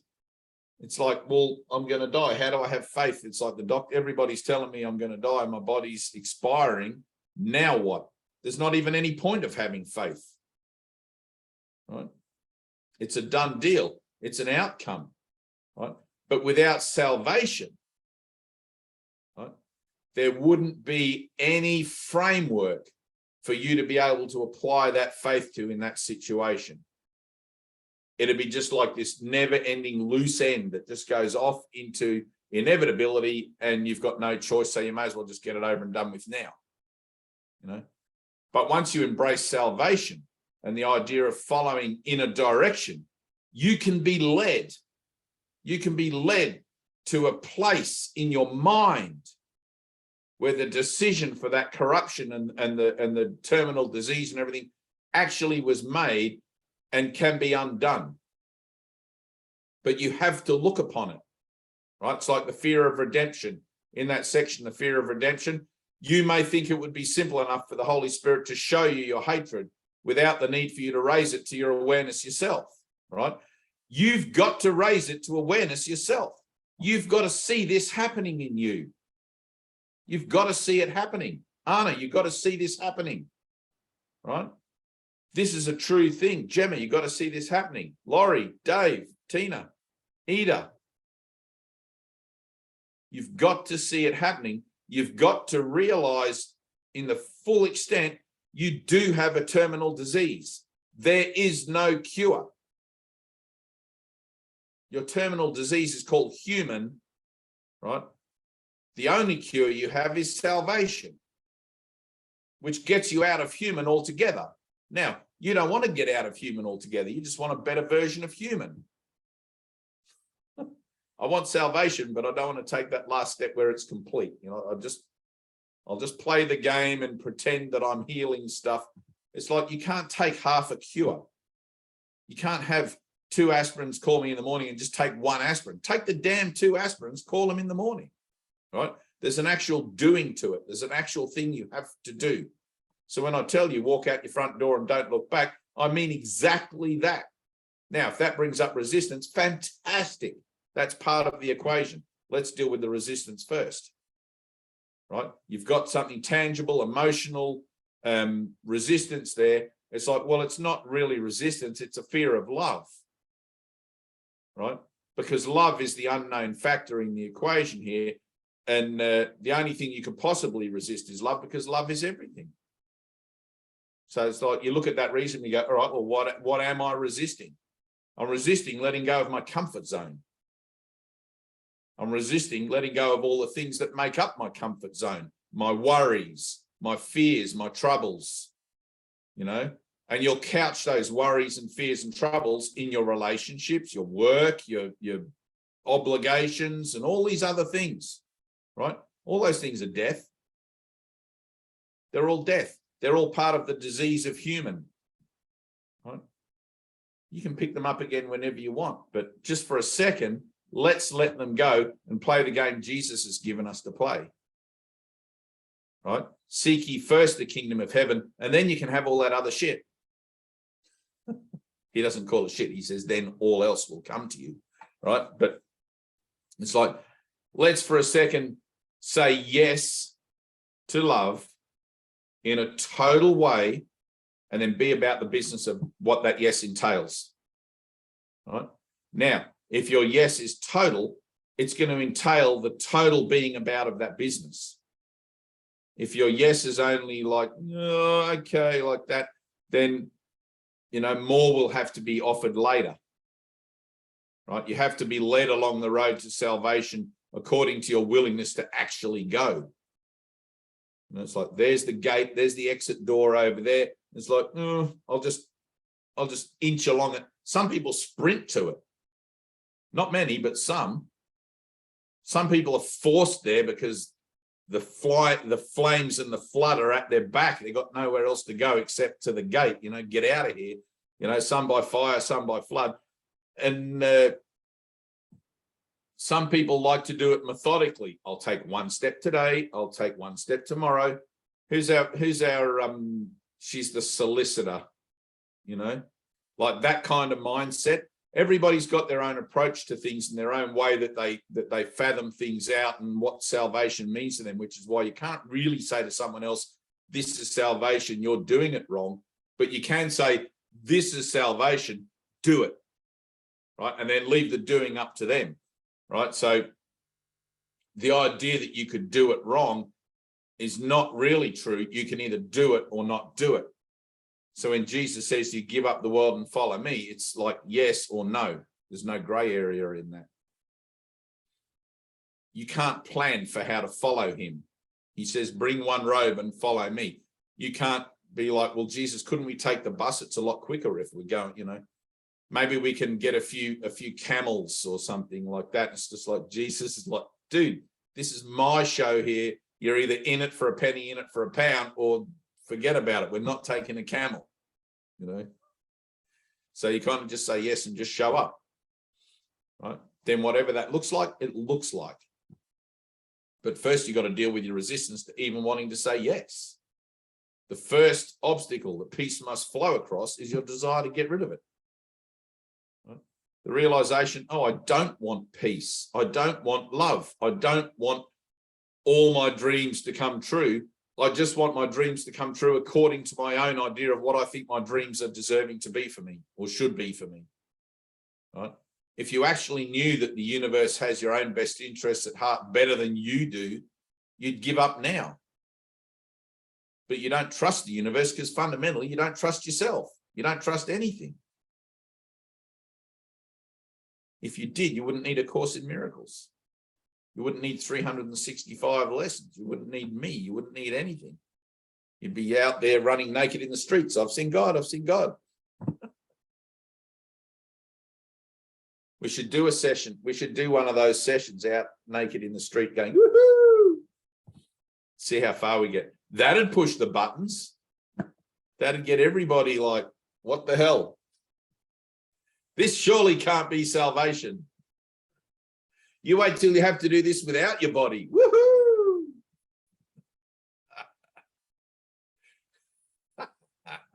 It's just one set of clothes and then another set of clothes. It's fun. Ida, what's going on? You're living in your car? What happened to the mansion? I need to go. Peace. Mwah. Love you. Lots of love, everybody. I love you. Bye. Bye, Gemma. Bye. Bye. Oh, doesn't matter. I wanted to do a light session with Gemma in it. She's got an activation happening right now that's going on for her that I wanted to. But Should I send anyway, her a message? we'll do it next week. All right. Just tell her next week, full session. Stay for the light session. Got it. Yeah. Ash Almighty. Oh, you can write to her. Just tell her I wanted to do that. Do a light session with her and just push I will. something like that. Tweak it, maybe. What's happening, Ida? I'm not living in my car. Not at all. Your camera is off, I guess. Where are you? My camera is off. Oh, no. You're good. You're good. I'm back. I think that was Tina, not you. Anyway. Yeah. Yeah. What's on? What's going on with me is like the good news is after living in United States for 8 years, I became a United States citizen. Cool. Which kind of lifted off a lot of weight over my shoulders, and it is just it's solid came back to the same question that I haven't solved in this lifetime yet. I just don't have a vehicle, a financial vehicle that I can live it, and I don't know. I think I'm gonna go towards either like being a therapist or also knock on the doors of corporate companies. Otherwise, without the money, you not only the money but the career commitment, there is nothing happening. And when I was in Istanbul, I had a career, good or bad. But since 8 years here, I didn't have a consistent career. I don't, so it's, I'm in another house right now, still house sitting, still big house. And after 3 months, same thing. Like, I don't know where am I going to live. I don't have the money. I mean, I have the same money that I will suffer again if I keep doing the same things all over again. So it's very, it's in front of me right now. So I don't have the answers. Even though I have the answers, I don't have the self-confidence or experience, I think, enough to trust myself so that I cannot convince anybody. Yet, all of these things I have to move past all of these stories, and I have to create something for myself. Otherwise, I don't want to live in my car. I never lived. It's gonna be death for me. I would suicide anyways. I can't deal with that. So that's where I'm at. And what I'm seeing is, I think I want to see myself very up high, because whenever you say to yourself, I'm an asshole, I can't put a liar and an asshole together with a divine being. That's number one. So I get defensive about it. And I get defensive about where I'm at in life. I get defensive about my finances. I get defensive about where I'm at in life rather than embracing it and taking steps about it. I mentally know that it's ridiculous to be defensive about it rather than being full of life and, taking the adventure. Yet I'm not there. I'm extremely angry and I am judgmental, and I am ready to drop these off. They don't work. That's the observation that I see about myself. Rather than, so overall, I think I'm at a great place where everything pushes me to a new chapter. And I don't have the answers clearly. Good. Yeah. Good. So can you see in our chat? I don't know if this is. Hang on.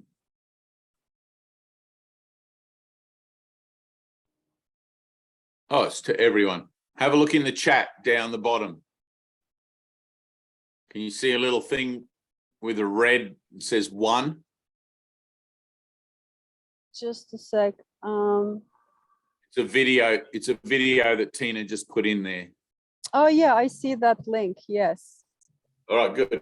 Watch that. Okay.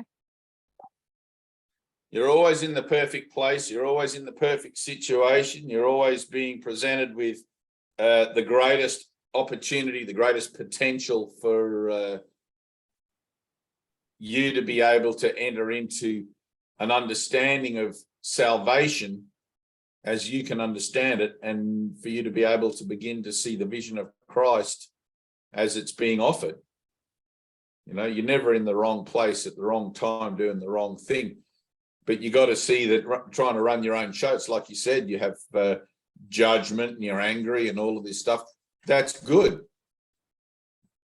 But you can't let it go yourself. Otherwise, you would have already. It's going to take a miracle. Right?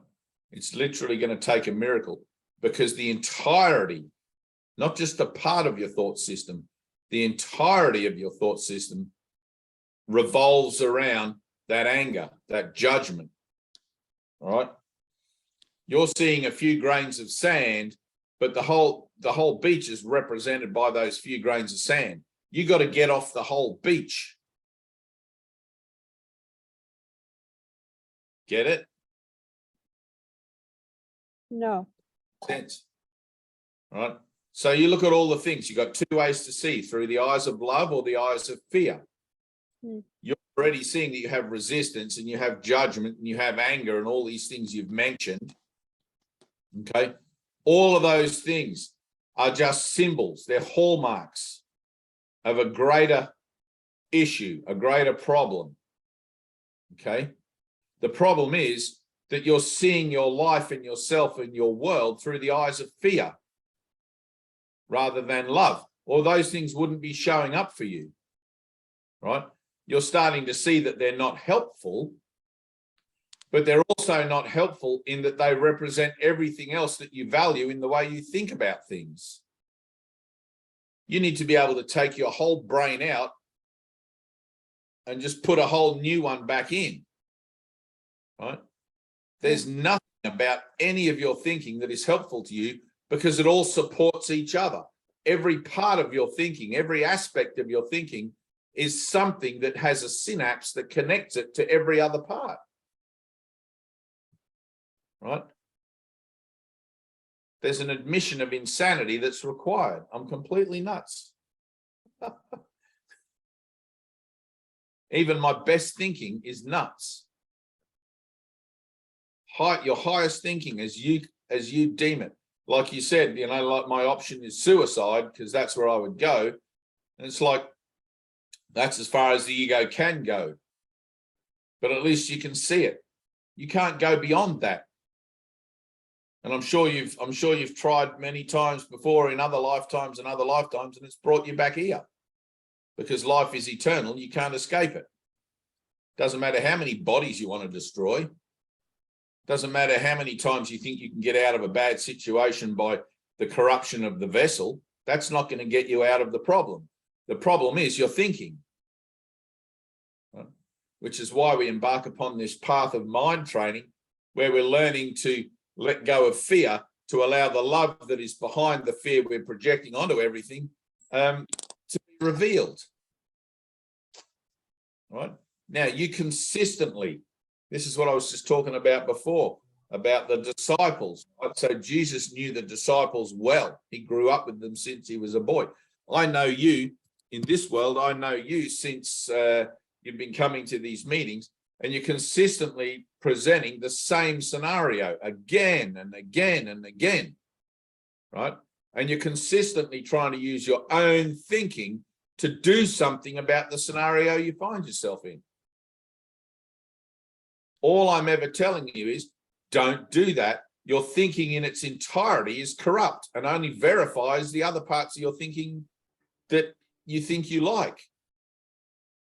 Well, okay, Dave, I am with you. What do you want me to do? I Right. cannot listen or, you know, do lessons all my day. I got to go to work. I got to make food. I got to clean the house. I got to take There a you bath. go again. Right? Look at all those excuses. Jesus says, give up the world and follow me, right? And you're saying, oh, I've got to go to work. I've got to clean the house. I've got to do whatever. Right? Now, if I was to tell you, walk out your front door and go and stay with Anna for a couple of weeks, right? I can't do that. Who's going to pay my Exactly. bills? Exactly. Right? That's the whole thing. That's the whole thing. And that whole thing plays out in every aspect of your life across the board. I can't do that. There's always some reason why you can't do that. I can't make it any more plain. But literally your solution lies in do only that.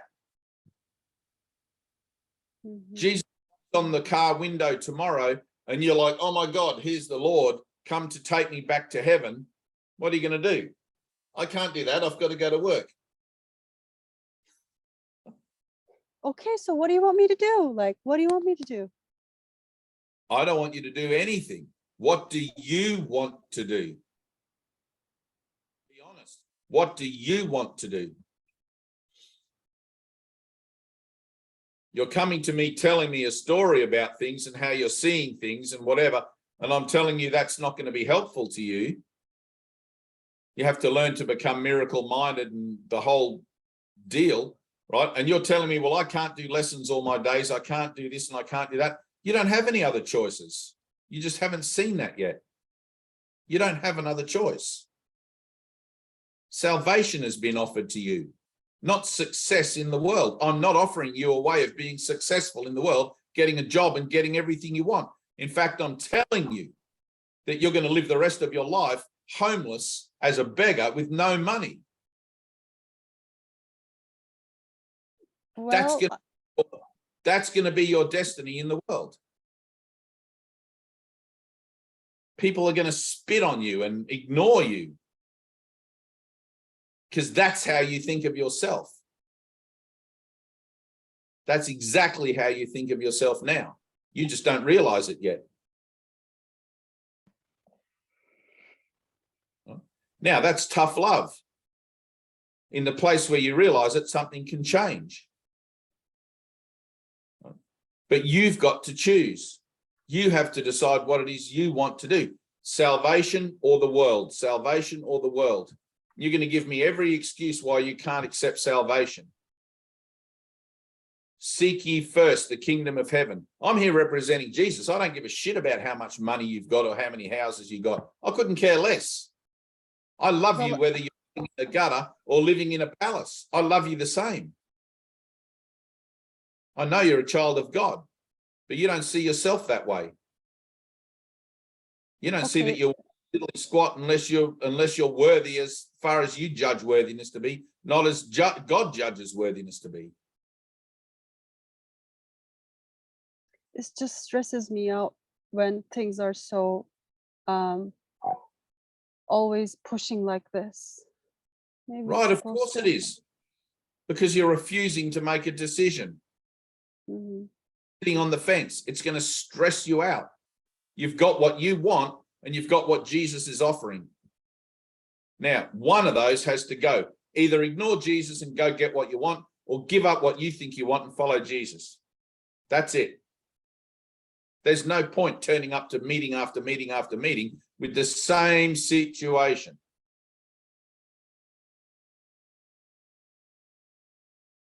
Nothing can change for you until you make a decision. Knock, knock, knock. Who is it? Oh, it's my brother Jesus. What is it, Jesus? Eda, give up the world and follow me. Now, yes or no? We're going back to heaven. Yes or no? I'm not offering you a house. I'm not offering you money. I'm not offering you any of that stuff.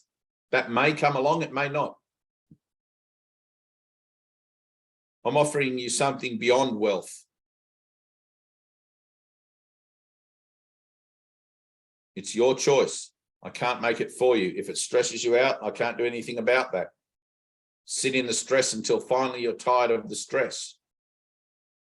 You have to make a decision. The same power in me, where I once made that decision, is in you. There's nothing stopping you. I chose for Jesus. I chose for God. I chose for the kingdom of heaven. I said, fuck the world. I don't want anything to do with this world. I don't want anything in it. I'm done. I don't care about anything it has to offer. I saw that it didn't actually offer anything, because all the roads that it offered, that it held out to me, all end in death. I didn't see the point in having millions of dollars and working hard and doing everything that I do just to die at the end of it, or die halfway trying to achieve it. It made no sense. You've got to see it. I can't force you to see the world that way. You have to actually have your own moment and realize, what the hell am I doing? What is this crazy dream that I'm pursuing? I mean, it's obviously not crazy to you because you keep presenting it.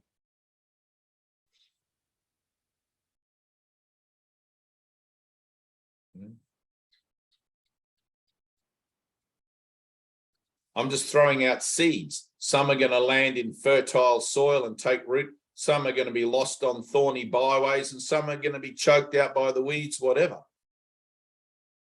2 in 10,000 will hear this. Right now, from where I'm looking, you're not one of the 2 in 10,000. Now, let that be tough love. I can't offer it to you another way. It doesn't come in a better package.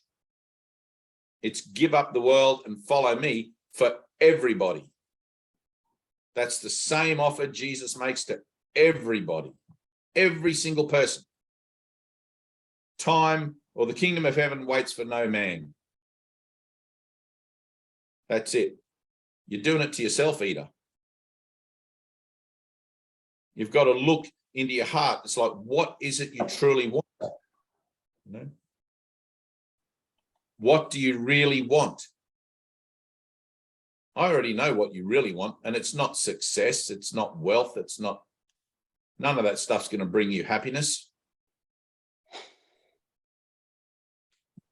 Read the book by Steve Jobs, founder of Apple. Spent all those years just to realize that he'd wasted his life developing something that brought him no happiness. Which one are you talking about? I read a book about him. Right. You obviously didn't want to read that bit. He really says that in the book? He says that in something he wrote. I don't know which book it is or what book it is. Maybe He it was really says that? He said that Yes, Apple yes. didn't bring him any happiness? Yep, no happiness. That's what he says. I mean, I could quote the Buddha and I could quote Jesus and all these other guys as well, but, you know, they're not rich financial gurus. You're probably not going to take their word for granted. Money doesn't buy happiness, Ida.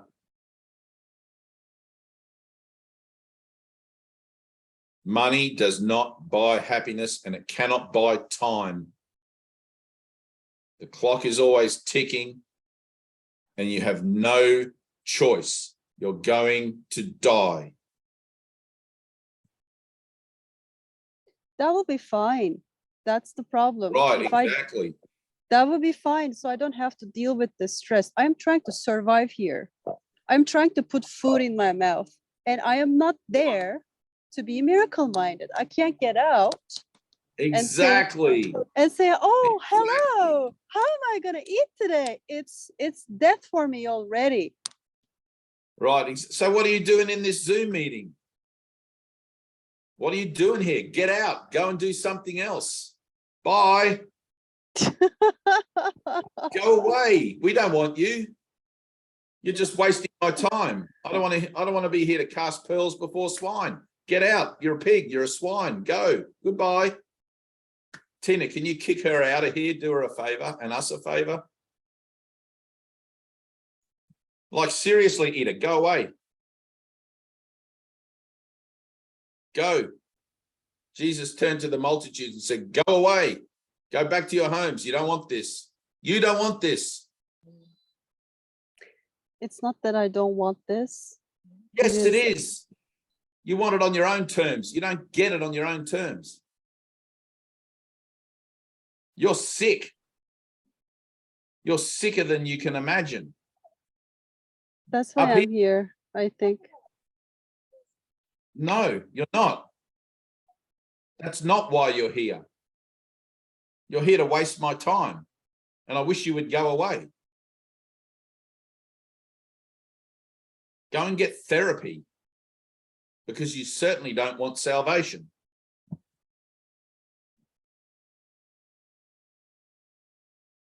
That's where you need to be. You need to be in therapy with every other American.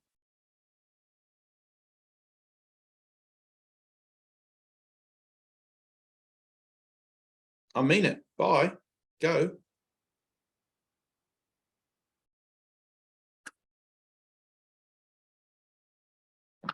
Anyway, that's it. I can't sit here and cast pearls before swine.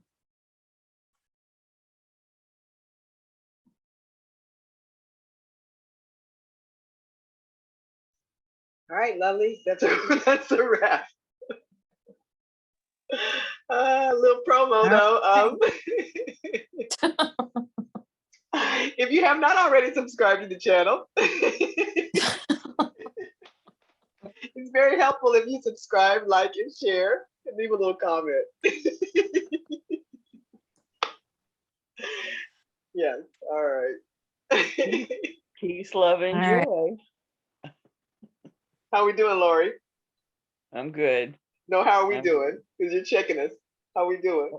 Oh, I'm good. No, are we good? You're checking us. Oh, wait, let me find out. Yeah, we're all good. All right, thank you, Father. All right. Thank Oh, you. love you guys. Thank you. All right.